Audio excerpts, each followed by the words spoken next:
জোৱাই হয় তেওঁ। মই যেতিয়া বিয়া হোৱাৰ পিছত তেওঁলোক ইয়ালৈ আহিছিলে তেতিয়া মানে মোক খুব ভাল পাইছিলে। সি কৈছিলে খুৰীজনীৰ বয়সত ইমান কম নে, তেওঁ তাৰমানে ইমানেই ভাল পাইছিলে। কেতিয়া খবৰটো পালে আপোনাৰ? খবৰটো পাইছো 2:30 তেওঁ ঢুকাইছে। তেতিয়া মোক খুব বেয়া লাগিছে। মই মানে কান্দিয়ে আছো আজি।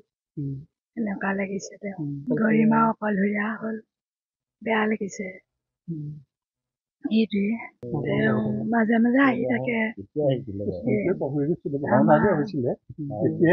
আমাৰ ছোৱালী বিয়াত নাই বা তেওঁৰ জন্মদিন আছিলে, সেইকাৰণে নাহিলে।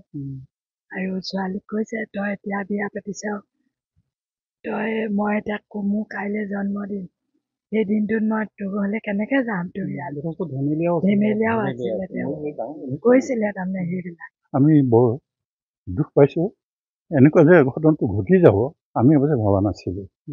আমাৰ জোৱাই হয়, ভতিজা জোৱাই হয়। গতিকে আমি এতিয়া গৰিমা কেনেকে অকলে দিন কটাব সেইটো বৰ মৰ্মান্তিক বেয়া পাইছো। আমি অকল আমিয়ে নহয়, সমগ্ৰ দেশবাসী বৰ কষ্ট পাইছে।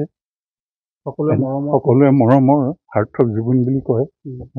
আমি জোৱাই হিচাপে আমি কষ্ট পাইছো, কিন্তু অসমবাসীয়ে বা ভাৰতবাসীয়ে বহুত কষ্ট পাইছে। আপোনালোকে লগ পাইছিলে বহুবাৰ আপুনি? আমি লগ পাইছো, আমি বহুতবাৰ লগ পাইছো। বিভিন্ন কাৰ্যসূচীত গোলাঘাট নগৰত আহে। আহিলে তেতিয়া আমি ছয়মাহত লগ পাওঁ। কাৰণ ইয়াত সময় কটাবলৈ সময় নাপায়। একদম সৰু ল'ৰাৰ নিচিনাকে সি থাকে। কথা বতৰাবোৰ তেনেকুৱা। খোৱা বোৱাৰ ক্ষেত্ৰতো মানে বেছি গুৰুত্ব নিদিয়ে। গৰিমা অকলশৰীয়া হ'ল, বেয়া লাগিছে। এইটোৱে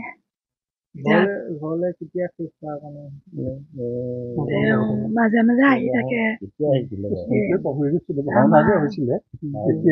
আমাৰ ছোৱালী বিয়াত নাই বা তেওঁৰ জন্মদিন আছিলে, সেইকাৰণে নাহিলে।